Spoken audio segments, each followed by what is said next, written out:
আল্লাহ ওগো আল্লাহ ক্ষমা করে দাও, মাফ করে দাও, ক্ষমা করে দাও, মাফ করে দাও।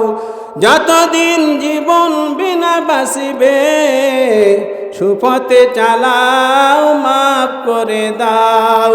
আল্লাহ ওগো আল্লাহ ক্ষমা করে দাও, মাফ করে দাও। বলে আমিন।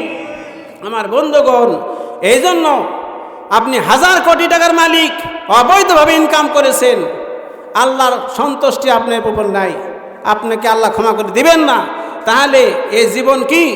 আপনার জীবন ব্যর্থ, আপনার জীবন ব্যর্থ। সম্মানিত উপস্থিতি, আমার বন্ধুগণ, কোরআনুল কারীম আল্লাহর পক্ষ থেকে এসেছে। কার কাছ থেকে এসেছে? কোরআন এসেছে আল্লাহর পক্ষ থেকে। দীর্ঘ 23 বছর বিভিন্ন ঘটনা প্রেক্ষাপটের পরিপ্রেক্ষিতে আল্লাহ রাব্বুল আমিনের হাবিবের উপর নাজিল হয়েছে। বলেন সুবহানাল্লাহ। এই কোরআনুল কারীম আপনার শোনার জন্য এসেছেন। কোরআন দেখলে সওয়াব। কোরআন কি? চোখ দিয়ে যদি দেখেন সওয়াব পাবেন, দেখলে সওয়াব, স্পর্শ করলে সওয়াব, তেলাওয়াত করলে সওয়াব, অধ্যয়ন করলে সওয়াব, স্টাডি করলে সওয়াব, গবেষণা করলে সওয়াব, শুধু সওয়াব আর সওয়াব। বলেন সুবহানাল্লাহ। এই কোরআন মানুষের অন্ধ চোখকে খুলে দেয়। বলেন সুবহানাল্লাহ। কোরআন যারা অন্ধ তাদেরকে চোখ খুলে দেয়, বিবেক বাড়িয়ে দেয়। কোরআন হচ্ছে জীবিত কিতাব। কি কিতাব? কিতাবুন হাইয়ুন, জীবিত কিতাব। কোরআন হচ্ছে জ্ঞানের বিশ্বকোষ। সমস্ত জ্ঞান যত পৃথিবীতে আছে সবগুলি জ্ঞানের উৎস হচ্ছে কোরআনুল কারীম। বলেন সুবহানাল্লাহ। এভারগ্রিন, চিরসবুজ। দি হলি কোরআন গাইডেন্স অফ মুত্তাকি। এই কোরআন মুত্তাকিদেরকে কি করে? মুত্তাকিনদেরকে গাইডলাইন দেয়, সঠিক পথ দেখায়। বলেন সুবহানাল্লাহ। দি প্রবলেম সলভ ম্যাটার ডোল। সকল সমস্যার সমাধান করে কে? কোরআন। সকল সমস্যার সমাধান দেয় কোরআন। সমাধান পেতে চাও জীবনে মরণে, ফিরে যাও খুঁজে নাও, চোখ রাখো কোরআনে। বলেন বলেন।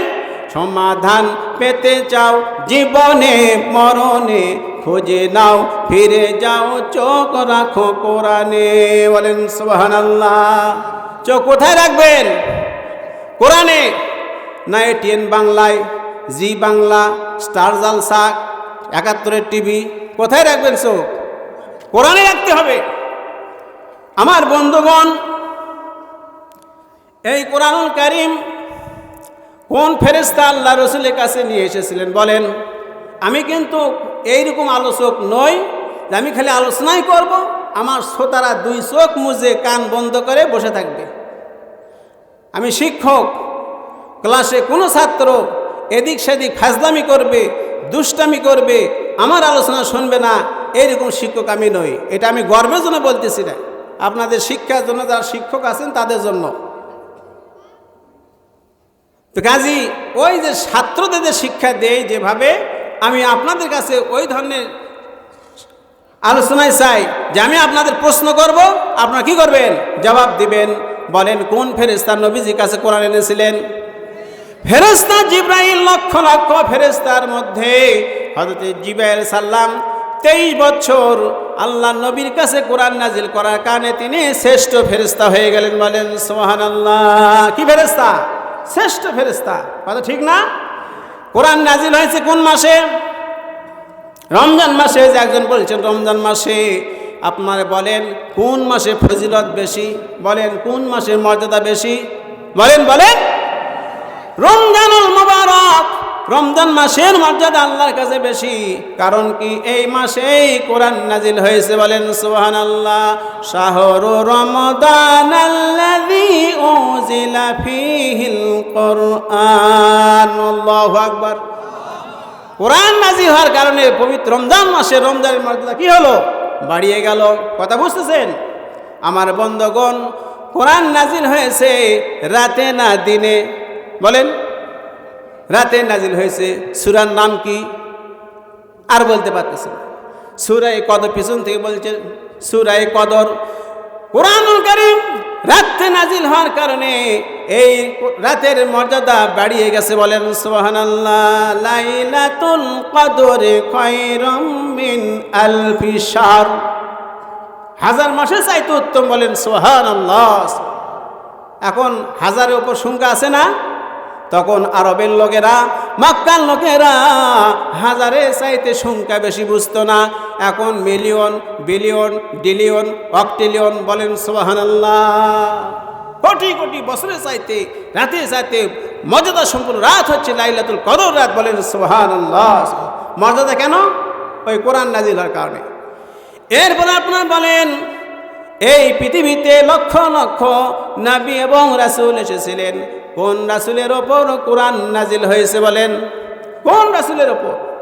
আমার আপনার নবী, বিশ্ব নবী জনাবে মুহাম্মদুর রাসূলুল্লাহ, সবাই বলেন সাল্লাল্লাহু আলাইহি সাল্লাম।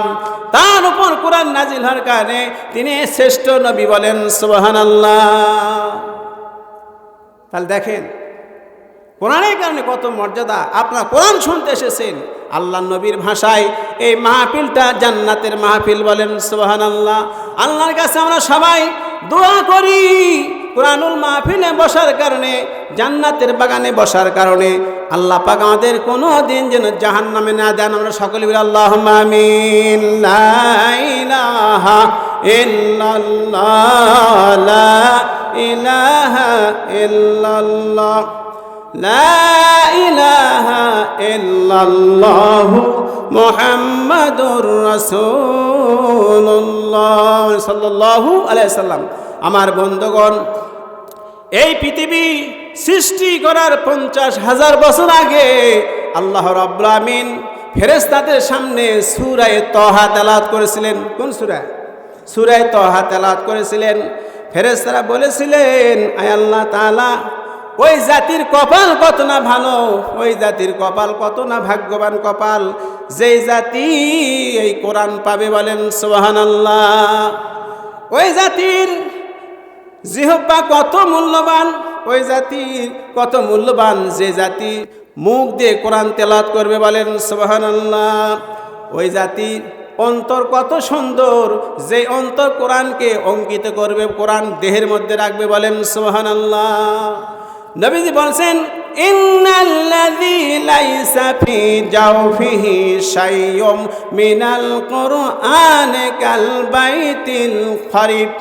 আল্লাহ নবী বলেছেন, যার স্মৃতির ভিতরে, কথা বুঝতেছেন, যার স্মৃতির ভিতরে, যার সিনার ভিতরে, যার কলিজার ভিতরে কোরআনের কোনো অংশ নাই, কোরআনের কোনো আয়াত মুখস্থ নাই, সূরা মুখস্থ নাই, ওই অন্তরটা ছাড়া বাড়ির মতো।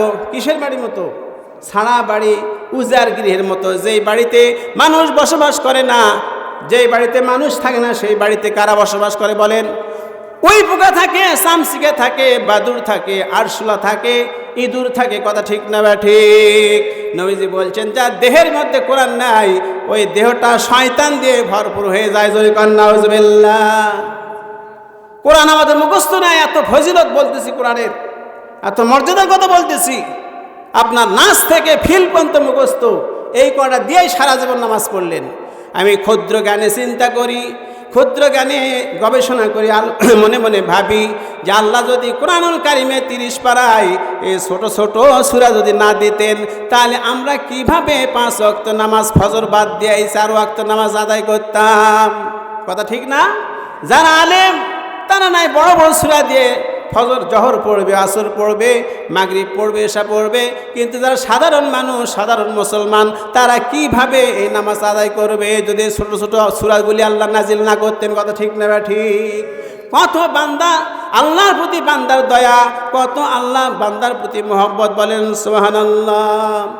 আল্লাহু আল্লাহু কি যে মধুর নাম, আল্লাহু আল্লাহু কি যে মধুর নাম, ধরার তামাম মনে মুক্তা হয় না তাহার দাম। আল্লাহু আল্লাহু কি যে মধুর নাম। বলেন মারহাবা। আমার বন্ধুগণ, আজকে বলতেছে আমরা ক্ষমতায়। কারা ক্ষমতায়? আমরা ক্ষমতায়। আপনি ক্ষমতা নাকি ক্ষমতায়? 6 কোটি টাকার বিল্ডিং কিনে বানাইছে। কয় কোটি? 6 কোটি খরচ করে 10 তলা বিল্ডিং বানাইছে।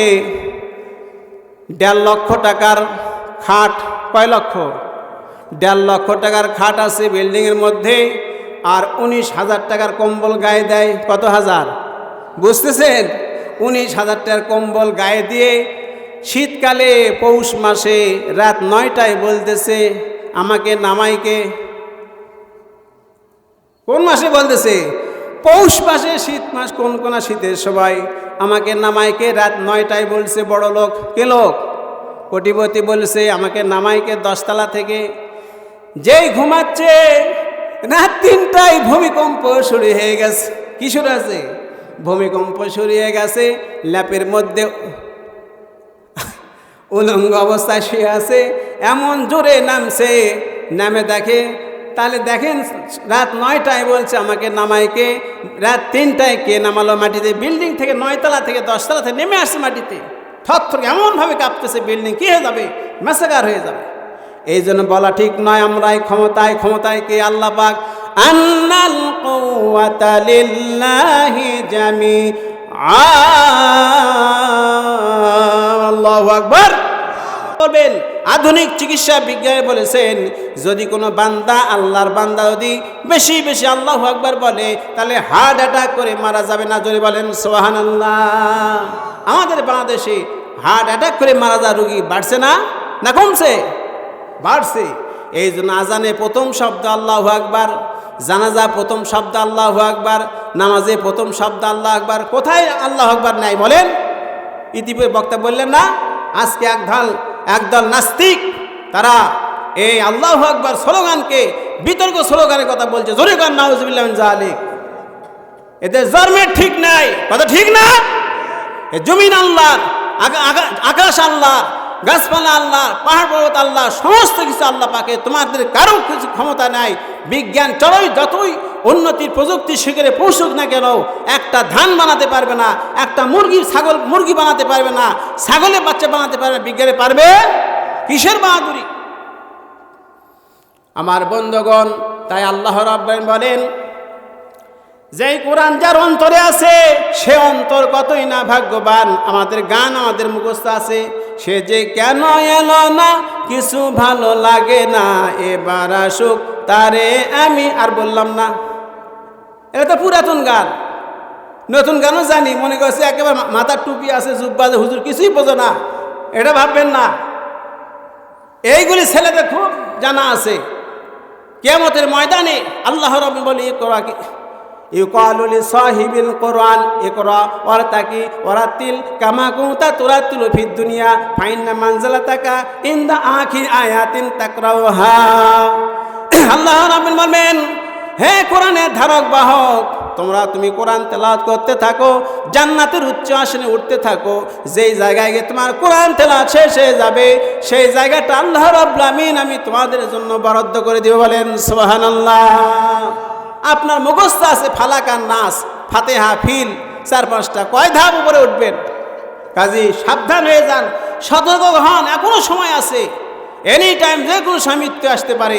পরকালে প্রস্তুতি নেন। সে আয়াতই আপনাদের সামনে পড়েছি। 2013 সালে পাকিস্তানে জরিপ করা হয়েছিল, সারা পাকিস্তানে প্রায় 1.5 লক্ষ ইমামকে একত্রিত করা হয়েছিল। কয় লক্ষ? 2013 সালের ঘটনা, জাতীয় পত্রিকায় নিউজ এসেছিল। ইমামদেরকে একত্রিত করে বলা হচ্ছে, ও ইমাম সাহেবরা, তোমরা যে নামাজে কেরাত পড়ো, নামাজে তেলাওয়াত করো, এই তেলাওয়াত কি তো সব তেলাওয়াত আয়াতের অর্থ বোঝো? অর্থ? অধিকাংশ ইমাম সাহেব জবাব দিয়েছিলেন, আমরা তো অধিকাংশ আয়াতের অর্থ বুঝি না, কিছু কিছু বুঝি।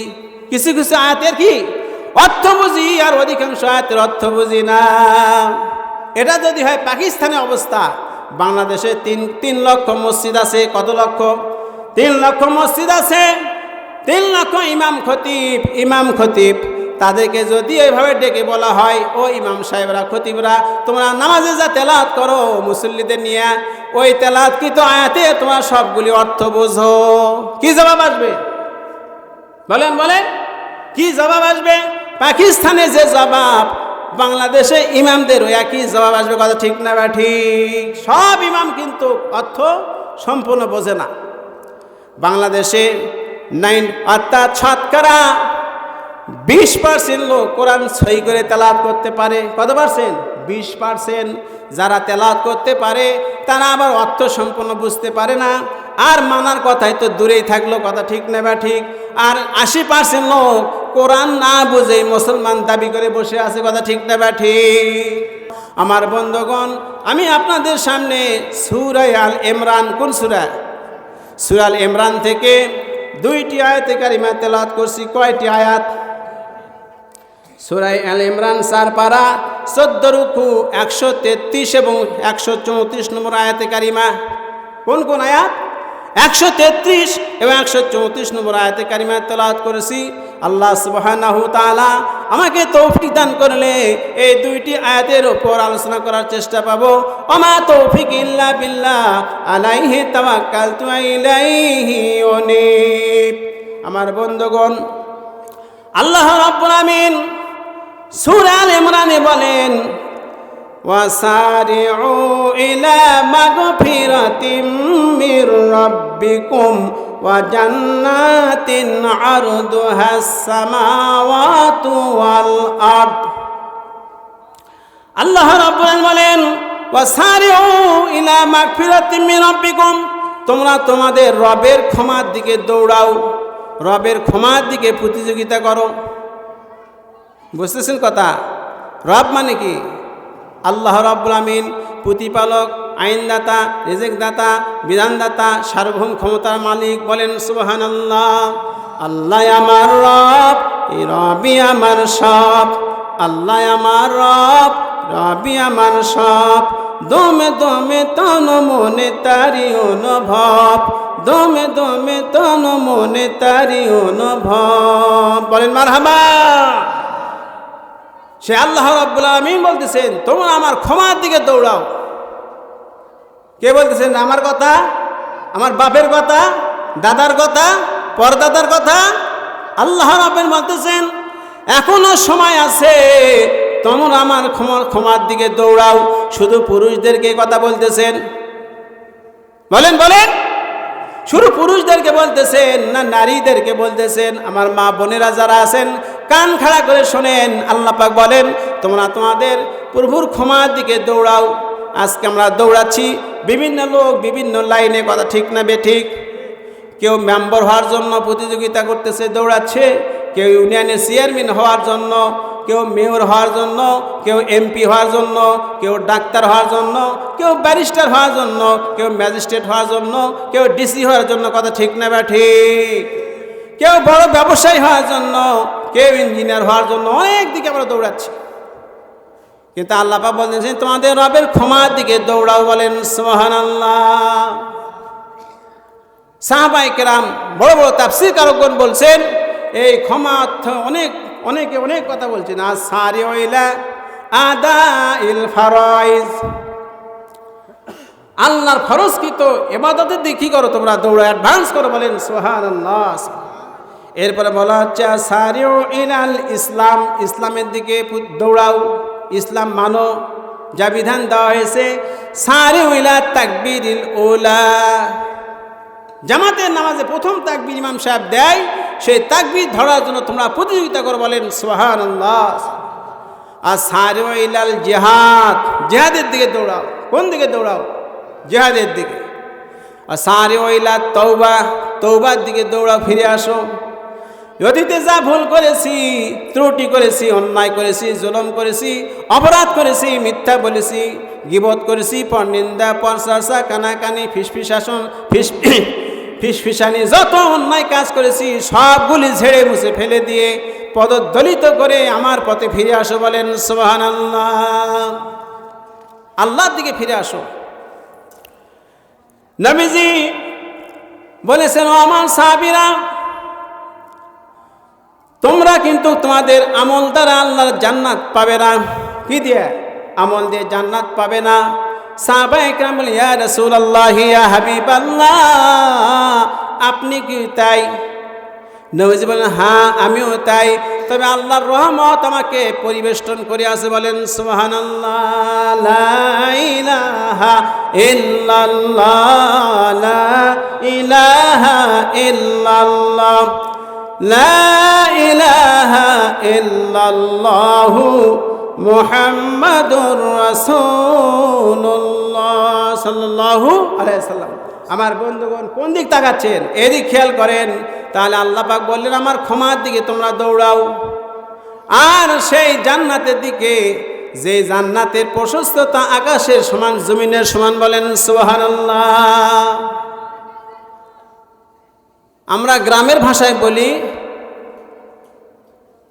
যে, আপনাদের এখানে কি বলে? আমাদের তালোড়া বাড়ি, আমার বলে ওসার আর লম্বা, দুটা কথা গ্রামের ভাষা। এখানে কি বলেন আপনারা? প্রশস্তকে কি বলেন? ওসার আর লম্বা। আল্লাহ পাক সেই ওসারের কথা বলছেন, বিশাল আসমান এবং জমিনের সমান জান্নাতের ওসার। লম্বা কত সেটা বলা যাবে না। এই কথা বলার পর নবীজি যখন দাওয়াত দিয়েছিলেন, হুদায়বিয়া সন্ধির পর বিভিন্ন রাষ্ট্রের রাষ্ট্রপতিদের কাছে, তোমরা ইসলাম কবুল করো। আমার চিঠি পাওয়ার পর রোম সম্রাট নবীজির কাছে বলতেছেন, হে মুহাম্মদ সাল্লাল্লাহু আলাইহি সাল্লাম, চিঠি পাওয়ার পর তুমি যে জান্নাতের প্রশস্ততার কথা বললে, কিসের কথা? প্রশস্ততার কথা বললে। এত বড় যদি আসমান এবং জমিনের সমান বেহেশত হয়, তাহলে তোমার আল্লাহর দোজক কোথায়? কি বুঝে আসে কথা? এত বড় যদি খালি জান্নাতি হয়, আসমান জমিনের সমান, তাহলে দোজক কোথায়? আমি তো এই হাদিস পড়ে মুসনাদে আহমদে হাদিসটি এসেছে, তাফসির নুরুল কুরআন, মাওলানা আমিনুল ইসলামের লেখা এই আয়াতের তাফসির দেখবেন। আমি চিন্তা করলাম, আরে কি প্রশ্ন করেছে নবীজিকে? এত বড় খালি বেহেশতই হয়, তাহলে দোজক কোথায়? নবীজি যখন বলা হলো, নবীজি বললেন, হে রোম সম্রাট, জেনে রাখো, দিন আসলে রাত কোথায় থাকে? এখন কি দিন না রাত? এখন রাত। দিন কোথায় বলেন? বাপের বেটা আপনি সাবধান, বলেন বলেন দিন কোথায়? নবীজি জবাব দিয়েছেন, তার মানে হলো রাত এখন, দিন নাই, দিন কিন্তু আল্লাহর কাছে রয়েছে। বলেন সুবহানাল্লাহ। দিন যদি থাকে, তাহলে বেহেশত যদি এত বড় হয়, দোজকও আল্লাহর কাছে রয়েছে। বলেন সুবহানাল্লাহ। লা ইলাহা ইল্লাল্লাহ, লা ইলাহা ইল্লাল্লাহ, লা ইলাহা ইল্লাল্লাহু মুহাম্মাদুর রাসূলুল্লাহ সাল্লাল্লাহু আলাইহি সাল্লাম। আমার বন্ধুগণ, সাহাবায়ে কেরামের মধ্যে কিভাবে আল্লাহকে খুশি করা যায়, ক্ষমা পাওয়া যায়, এই চিন্তা, এই টেন্ডেন্সি তাদের মধ্যে সব সময় কাজ করতে। বলেন সুবহানাল্লাহ। আমাদের সেই চিন্তা নাই, দুনিয়াটা মস্ত বড়, খাও দাও ফুর্তি করো, আগামীকাল বাঁচবে কিনা বলতে পারো। ইং ড্রিঙ্ক অ্যান্ড বি মেরি। দুনিয়া হচ্ছে ফুর্তি করার জায়গা, আনন্দ করার জায়গা, উল্লাস করার জায়গা। আর্জেন্টিনা হেরেছে, বাংলাদেশের যুবক ছেলেদের মুখে চুনকালি পড়ছে, বৃদ্ধ সহ। কথা ঠিক না? ঠিক।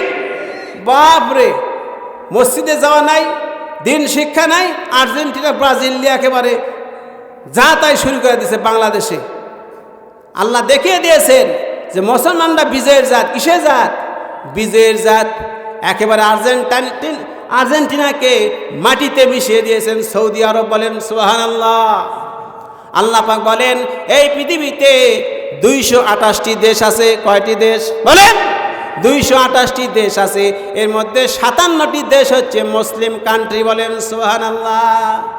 এই 57টি দেশ যদি এক হয়, তাহলে ডোনাল্ড ট্রাম্প তো চলে গেছে, জো বাইডেনও পারবে না, রাশিয়ার পুতিন পারবে না, মোদি পারবে না, চীনের কি নাম যেন শি জিনপিং, এই সমস্ত চীন, রাশিয়া, কানাডা, রাশিয়া, ভারত, কেউ মুসলমানদের সাথে পারবে না। বলেন সুবহানাল্লাহ। এই জন্য আল্লাহ পাক বলেন, ওয়ালা তাহিনু ওয়ালা তাহজানু ওয়া আনতুমুল আ'লাউনা ইন কুনতুম মুমিনিন। আল্লাহু আকবার। আল্লাহ পাক বলেন তোমাদের কোনো ভয় নাই, তোমাদের কোনো চিন্তা নাই, তোমরাই কাফেরদের উপর মুনাফিকদের উপর বিজয় লাভ করবে। সত্য হচ্ছে যদি তোমরা মুমিন হও। বলেন সুবহানাল্লাহ। এটাই সমস্যা, মুমিনের সমস্যা। মুমিন পাওয়া যাচ্ছে না, মুমিনের অভাব, যার কারণে আজকে বাংলাদেশে কি অবস্থা। 313 জন সাহাবায়ে কেরাম নিয়ে আল্লাহ রাসূল সাল্লাল্লাহু আলাইহি ওয়াসাল্লাম 1000 কাফেরের উপর বিজয় লাভ করেছেন। বলেন সুবহানাল্লাহ। আজকে বলতে চাই সাহাবায়ে কেরামের মধ্যে আল্লাহর ক্ষমা পাওয়ার চিন্তা চেতনা সবসময় ছিল। মা খাদিজাতুল কুবরা রাদিয়াল্লাহু তাআলা আনহা ফজর নামাজের পর যাই নামাজে বসে কবরের নামাজ শেষ করে কবরের মোরাকাবার হালতে আছেন। আহারে, এই কবরে আমি খাদিজা কেমনে থাকবো? দেখছেন, যাকে আল্লাহ রাব্বুল আমিন সালাম দিয়েছেন। বলেন সুবহানাল্লাহ। এই পৃথিবীতে যে নারীকে আল্লাহর পক্ষ থেকে সালাম দেওয়া হয়েছে তা না হযরত খাদিজাতুল কুবরা রাদিয়াল্লাহু তাআলা আনহা। বলেন সুবহানাল্লাহ। সেই নারী, সেই মহিলা তাহেরা, তিনি যায় নামাজে বসে এই কবর মোরাকাবার হালতে আছেন। হঠাৎ করে পড়ে গেছেন এবং কাঁদতেছেন, যায় নামাজে পড়ে গেছেন। মা ফাতেমাতুজ জহরা রাদিয়াল্লাহু তাআলা আনহা, তিনি ছোট্ট মানুষ, মার কান্না দেখে কান্না থামাতে না পেরে দৌড়ে গেছেন কাবা শরীফে। নবীজি কাবা শরীফে নামাজ পড়ে বসে আছেন, জিকির করতেছেন। কি করতেছেন? জিকির করতেছেন। ফাতেমা রাদিয়াল্লাহু তাআলা আনহা দৌড়ে গিয়ে নবীজির জামায় হাত দিয়ে বলতেছে, আব্বা আব্বা তাড়াতাড়ি চলেন, আমার মা খাদিজা রাদিয়াল্লাহু তাআলা আনহা তিনি কাঁদতে কাঁদতে মাটিতে পড়ে গেছেন, সেখানে কাঁদতেছেন, তাড়াতাড়ি চলেন। নবীজি হযরতে ফাতেমা রাদিয়াল্লাহু তাআলা আনহার কথা মতো চলে এলেন। এসে দেখেন হযরতে খাদিজা রাদিয়াল্লাহু তাআলা আনহা অঝর নয়নে শুয়ে থেকে কাঁদতেছেন। নবীজি বললেন, খাদিজা কি ব্যাপার, তুমি কাঁদছো কেন? বলে, হুজুর আপনি বলেছেন ফজর নামাজের পর একটু কবরে মোরাকাবা করবে, কবরের কথা খেয়াল করবে। আমি ওই খেয়াল করেছি, মোরাকাবা করেছিলাম, আর চিন্তা করতেছিলাম দুনিয়াতে যদি আমি অসুস্থ হয়ে পড়ি, আমার আত্মীয় স্বজন প্রতিবেশী এলাকাবাসী আমাকে দেখতে আসে। কথা ঠিক না বা ঠিক? আমাকে দেখতে আসে কিনা। হাই রে কবর, যেই কবরে কেউ আসবে না আল্লাহ পাক ছাড়া। এই জন্য আমি কাঁদতে কাঁদতে প্রায় বেহুশের অবস্থায় হয়ে গেছি। আমার বন্ধুগণ, নবীজি বললেন, হে খাদিজা, তোমার কান্না দেখে আমার মা ফাতেমা কান্না বন্ধ হয় না তার। আর আমি মা ফাতেমা কাঁদলে আমি নবী কষ্ট পাই। কারণ ফাতেমা তো বেদাত মিন্নি, ফাতেমা আমার শরীরের অংশ। ফাতেমা কি? আমার শরীরের অংশ। যে ফাতেমাকে কষ্ট দেয় সে নবী আমি মুহাম্মদ সাল্লাল্লাহু আলাইহি ওয়াসাল্লামকে কষ্ট দেয়। ও খাদিজা, তুমি এইভাবে কেঁদো না। একটু দর্শে পড়েন, আল্লাহুম্মা সাল্লি আলা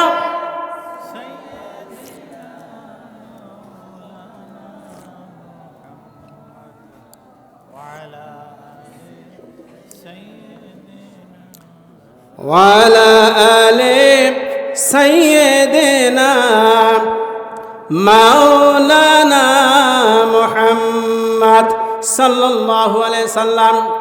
নবীজি বললেন, এইভাবে তুমি কেঁদো না। আমার মা কাঁদলে তার কান্না দৃশ্য দেখে আমি নবী সইতে পারি না। আমার বন্ধুগণ, এই জন্য নবীজি বলেছেন, ও দুনিয়ার মানুষেরা, আমি 4টি মেয়ের পিতা। কয়টি মেয়ের? 4 জন মেয়ের পিতা। ছোটবেলা আমার ছেলেগুলি মারা গেছে, আল্লাহ পাক নিয়েছেন। কাজে তোমাদের যাদের মেয়ে আছে, খবরদার খবরদার মেয়েদেরকে মারবে না। আমি হলাম মেয়েদের পিতা। জয়নাব, রোকেয়া, উম্মে কুলসুম, ফাতেমা। নবীজি 4 মেয়ের নাম কি? জয়নাব, রোকেয়া, উম্মে কুলসুম, ফাতেমা। আমার বন্ধুগণ, এরপরে নবীজি বলছেন, খাদিজা তোমার কি বড় কষ্ট হচ্ছে? খাদিজা বলছে, হে আল্লাহ রাসূল সাল্লাল্লাহু আলাইহি সাল্লাম, আমার কষ্ট হচ্ছে, আমি বুঝি এই মুহূর্তে আর দুনিয়াতে থাকবো না, এইরকম অবস্থা আমার সৃষ্টি হয়ে গেছে। আমার বন্ধুগণ, নবীজি যখন এই কথা শুনলেন, নবীজি চোখ থেকে ঝরঝর করে পানি পড়তেছিল। কিতাবে এসেছে আল্লাহ নবী রুমাল দিয়ে চোখগুলি মুছতে লাগলেন। মুছতে লাগলেন আর বললেন, খাদিজা তুমি এইভাবে কেঁদো না, আমি নবী বলছি তুমি ইন্তেকাল করলে তোমার জন্য জান্নাতে আমার মা আমেনা অপেক্ষা করতেছেন, এরপরে আসিয়া অপেক্ষা করতেছেন, এরপরে মরিয়ম অপেক্ষা করতেছেন। বলেন সুবহানাল্লাহ। আমার বন্ধুগণ, নবীজি এই কথা বলার পর আবার বললেন, খাদিজা তুমি তোমার কান্না বন্ধ করো এবং আমার সাথে আস্তে আস্তে কলিমা পড়ো, লা ইলাহা ইল্লাল্লাহু মুহাম্মাদুর রাসূলুল্লাহ সাল্লাল্লাহু আলাইহি সাল্লাম। আমার বন্ধুগণ, এই কলিমা পড়ার পর খাদিজা রাদিয়াল্লাহু আনহা বলেন, ও আমার প্রাণের স্বামী, আমার জীবন শেষ হয়ে যাবে, আমি আর বেশি দিন বাঁচবো না, দুনিয়াতে থাকবো না, তবে আমি বলে গেলাম আমার মা ফাতেমা আপনার হাতে উঠাইয়া দিলাম, ফাতেমাকে কষ্ট দিবেন না, ফাতেমাকে দেখাশোনা করবেন। আর 3টা প্রশ্ন আপনাকে করতে চাই। কয়টা প্রশ্ন? 3টা প্রশ্ন। এক হলো আমি ইন্তেকাল করলে আপনি আমার জানাজা পড়াবেন। 2 নম্বর প্রশ্ন, আপনার জুব্বা দিয়ে আমাকে দাফন করবেন। 3 নম্বর, কবরে রাখার পর সমস্ত মানুষ চলে গেলে কবরের পাশে আপনি থাকবেন, যাতে করে আমার মুনকার নেকির ফেরেশতা আসবে, আমাকে প্রশ্ন করবে, আমি যদি সওয়াল জবাব দিতে না পারি আমার পক্ষ থেকে আপনি ওপর থেকে সওয়ালের জবাব দিয়ে দিন। বলেন সুবহানাল্লাহ। আমার বন্ধুগণ, কিতাব এসেছে হযরত খাদিজা রাদিয়াল্লাহু তাআলা রমজান মাসে, পবিত্র রমজান মাসের 65 বছর বয়সে ইন্তেকাল করেন। ইন্না লিল্লাহি ওয়া ইন্না ইলাইহি রাজিউন। মক্কা শরীফের জান্নাতুল মুআল্লায় তাকে দাফন করা হয়েছে। বলেন সুবহানাল্লাহ। ইন্তেকাল করলেন, মক্কার হাজার হাজার মহিলারা ভেঙ্গে এলেন মা খাদিজা তানহাকে দেখার জন্য, যার সাথে সম্পর্ক ছিল গভীর, একটা নজর শেষ দেখার জন্য তারা এলেন। আমার বন্ধুগণ, খাদিজা তানহার কথা মতো নবীজি নিজে জানাজা দিলেন, জানাজা পড়ালেন, জুব্বা দিয়ে কাফনের ব্যবস্থা করলেন, তারপরে মাটি কবর দেওয়া হলো। কবর দেওয়ার পর সমস্ত মানুষেরা চলে গেল, নবীজি একাই কবরের পাশে বসে আছেন। সমস্ত মানুষ সাহাবায়ে কেরাম চলে গেছেন, অনেকক্ষণ হয়ে গেল, মুনকার নেকির কবরে আসে না, সওয়াল জবাব হয় না। আল্লাহ রাব্বুল আলামিনের পক্ষ থেকে বলা হচ্ছে, হে আমার হাবিব, কেন আপনি খাদিজার কবরের পাশে বসে আছেন? নবীজি বলছেন, আল্লাহ রাব্বুল আলামিন আমার খাদিজা কবরে যাতে মুনকার নাকিরের প্রশ্নের জবাব দিতে পারে, এই জন্য আমি তার পক্ষ থেকে আমি দিতে পারি, এই জন্য বসে আছি। আল্লাহ রাব্বুল আলামিন বললেন, ও আমার হাবিব, কবরের সওয়াল জবাব, খাদিজার সওয়াল জবাব আপনাকে দিতে হবে না, কারণ আমি আল্লাহ রাব্বুল আলামিন খাদিজার কবরের সওয়াল জবাব আসান করে দিয়েছি। বলেন সুবহানাল্লাহ। সহজ করে দিয়েছি।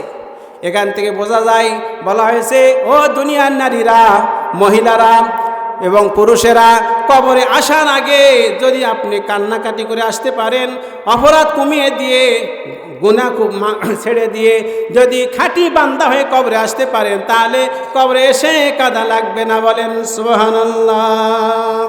আল্লাহ, ওগো আল্লাহ, ক্ষমা করে দাও, মাফ করে দাও, ক্ষমা করে দাও, মাফ করে দাও, যতদিন জীবন বিনা বাসিবে সুপথে চালাও, মাফ করে দাও। আল্লাহ, ওগো আল্লাহ, ক্ষমা করে দাও, মাফ করে দাও। বলে আমিন। আমার বন্ধুগণ, এই জন্য আপনি 1000 কোটি টাকার মালিক, অবৈধভাবে ইনকাম করেছেন, আল্লাহর সন্তুষ্টি আপনার উপর নাই, আপনাকে আল্লাহ ক্ষমা করে দিবেন না, তাহলে এই জীবন কি? আপনার জীবন ব্যর্থ, আপনার জীবন ব্যর্থ। তোমরা ক্ষমা পাওয়ার যে চেষ্টা করো, তাহলে আমি আল্লাহ রাব্বুল আমিন তোমাদের সমস্ত গুনাহ খাতা মাফ করে দেব। বলেন সুবহানাল্লাহ। যে আল্লাহ রাব্বুল বলছেন, জান্নাতিন আরদুহাস সামাওয়াতু ওয়াল আরদ উইদ্দাত লিল মুত্তাকিন। আল্লাহু আকবার। সেই জান্নাতের দিকে দৌড়াও যে জান্নাতের প্রশস্ততা আসমান এবং জমিনের সমান। বলেন সুবহানাল্লাহ। যা মুত্তাকিদের জন্য প্রস্তুত করে রাখা হয়েছে। সুবহানাল্লাহ। জান্নাত, সেখানে মধুর নদী নহর আছে, স্বচ্ছ পানির নহর আছে, মদের নহর আছে, দুধের নহর আছে। 4টা নহর। কয়টা? 4টা নহর আছে, 4টা নদী আছে। এই দুনিয়াতে আমরা নৌকা দিয়ে নদী পার হই। কি দিয়ে? নৌকা দিয়ে নদী পার হই। যদি আল্লাহ পাক আমাদেরকে জান্নাত দান করেন, সেই জান্নাতে গিয়ে ওই মধুর নহর, দুধের নহর পার হওয়ার, নৌকা দিয়ে পার হওয়ার কল্পনা আমাদের মনে উঠবে। বলেন সুবহানাল্লাহ। সোনার নৌকা তৈরি হয়ে যাবে। আপনি নিয়ত করবেন, আল্লাহ সোনার নৌকা চাই, সাথে সাথে সোনার নৌকা আপনি চালাচ্ছেন মধুর নদীর উপর দিয়ে, আর হঠাৎ করে একটা মাছ নদী থেকে আপনার সোনার নৌকার উপর লাফ দিয়েছে। লাফ দিয়ে মাছ বলতেছে, ইয়া আসসালামু আলাইকুম ইয়া আব্দুল্লাহ, হে আল্লাহর বান্দা, তোমার প্রতি আল্লাহর রহমত বর্ষিত হোক। বলেন সুবহানাল্লাহ। আর যখন মনে করছেন এত সুন্দর মাছ এই নদীর, এই মাছটাকে আল্লাহ আমি খেতে চাই, সঙ্গে সঙ্গে ভুনা হয়ে আপনার সামনে চলে আসবে। বলেন সুবহানাল্লাহ। আবার কাঁটা রেখে দিয়েছেন, ওই কাঁটা থেকে ওই মাছ হয়ে আবার নদীতে লাফ দিবে। বলেন সুবহানাল্লাহ। এত শান্তি জায়গা জান্নাত হচ্ছে কল্পনার জায়গা। কিসের জায়গা? আজকে গরিব মানুষেরা ঢাকা শহরে গেলে, বগুড়া শহরে গেলে 5 তলা 10 তলা 20 তলা দেখতে পায়। কথা ঠিক না? তার মনে আকাঙ্ক্ষা দুনিয়াতে মিটবে না, কারণ সে অটো চালায়, সিএনজি চালায়, বাস চালায়, ট্রাক চালায়। তেমন বিল্ডিং করা তাদের পক্ষে সম্ভব নয়। কিন্তু আল্লাহ রাব্বুল আমিন জান্নাতে শুধু আপনি কল্পনা করে আল্লাহ 20 তলা চায়, সঙ্গে সঙ্গে হয়ে যাবে। বলেন সুবহানাল্লাহ। যেটাই যাবেন সেটাই হয়ে যাবে। আল্লাহর পক্ষ থেকে জান্নাতীদেরকে সালাম দেওয়া হবে, সালামুন কাওলাম মির রাব্বির রহিম। সূরা ইয়াসিন আল্লাহ বলছেন, জান্নাতবাসীদেরকে আল্লাহ পাক সালাম দিয়ে বলেন সুবহানাল্লাহ। ফেরেশতারা ওয়েলকাম করবে, স্বাগতম জানাবে। ওয়াসিকাল্লাযীনা তাকাউ রাব্বাহুম ইলাল জান্নাতি যুমারা, যারা আল্লাহকে ভয় করে চলেছেন দুনিয়াতে, তাদের দলে দলে জান্নাতে নিয়ে যাওয়া হবে। বলেন সুবহানাল্লাহ। জান্নাতে 12 হাত খেজুর খেতে দেওয়া হবে। কত হাত? আলোচনা শেষ করছে। 12 হাত খেজুর খেতে দেওয়া হবে, যে খেজুরের মধ্যে বিচি থাকবে না। বলেন সুবহানাল্লাহ। আমরা মানুষই ছোট, 3.5 হাত মানুষ কত বড়, 12 হাত খেজুর খাওয়া দেব, এরকম মাথা চিন্তা আসবে না? 12 হাত খাবো কেমনি? বলা হচ্ছে আপনি আমি এই 3.5 হাত থাকবো না, 60 হাত লম্বা হবে জান্নাতীরা। বলেন সুবহানাল্লাহ। লম্বা হবে। ঈসা আলাইহিস সালাম তো যুবক, 33 বছর যুবক সবসময় থাকবে, কোনো সময় বৃদ্ধ হবে না। বলেন সুবহানাল্লাহ। সর্দি লাগবে না, কাশি লাগবে না, মাথা ব্যথা নাই, পায়খানা নাই, প্রস্রাব নাই, খালি খাবে, ঢেকুর দিবে, সব হজম হয়ে যায়। বলেন সুবহানাল্লাহ। তা আসুন, অনেক আলোচনা আছে, এগুলো আপনার পড়বেন, আলোচনা শুনবেন, তাহলে আপনার মধ্যে আল্লাহর ভয়, রাসূলের মহব্বত, ভালোবাসা বৃদ্ধি পাবে। আমল করা সহজ কথা, ঠিক না? ঠিক। উইদ্দাত লিল মুত্তাকিন, আল্লাহ পাক বলেন যারা মুত্তাকি, যারা আল্লাহকে ভয় করে চলেন, তাদের জন্য বেহেশত। আপনি ব্যবসা করেন, তরি তরকারি ব্যবসা, খালি পানি দেন, দিয়ে বেগুন ভারী করতেছেন, আলু ভারী করতেছেন, ফলমূলে ফরমালিন দিচ্ছেন, খাসি গোস্তের নাম করে আপনার খাসি বকরির মাথা রেখে আপনি বকরি গোস্ত বিক্রি করতেছেন। গ্যাসের লাইন ঠিক করবে, সে একটা বাড়ি দিয়ে 300 টাকা নিচ্ছেন মালিকের কাছ থেকে। এভাবে কত অবৈধভাবে আমরা ইনকাম হচ্ছে। এই অবৈধ ইনকাম আল্লাহর কাছে পছন্দ নয়। ফাঁকি দিলে ফাঁকে পড়ে, মারা টাকা যায় ডাক্তারের ঘরে। বোঝেন কথা? ফাঁকি দিলে ফাঁকে পড়ে, মারা টাকা যায় কোথায়? ডাক্তারের ঘরে। কাজে আমার আলোচনা শেষ। হাযা মা ইনদি ওয়াল ইলমু ইনদাল্লাহ আলাইহি তাওয়াক্কালতু ইলাইহি উনীব। এবং পরিশেষে বলতে চাই যে আল্লাহ পাক আমাকে অল্প সময়ে যতটুকু কথা বললাম কোরআন হাদিস থেকে, ভুল ত্রুটি আল্লাহ পাক ক্ষমা করে দিয়ে সর্বপ্রথম আমাকে আমল করার তৌফিক দান করেন। এবং আপনারা যারা শ্রোতা শুনেছেন, আপনাদেরকে আল্লাহ পাক কথাগুলির উপর, আয়াতগুলির উপর আমল করার তৌফিক দান করেন। এই বলে আমি আলোচনা শেষ করছি। ওয়াখির দাওয়ানা আনিল হামদুলিল্লাহি রাব্বিল আলামিন। আসসালামু আলাইকুম ওয়া রাহমাতুল্লাহি ওয়া বারাকাতুহু।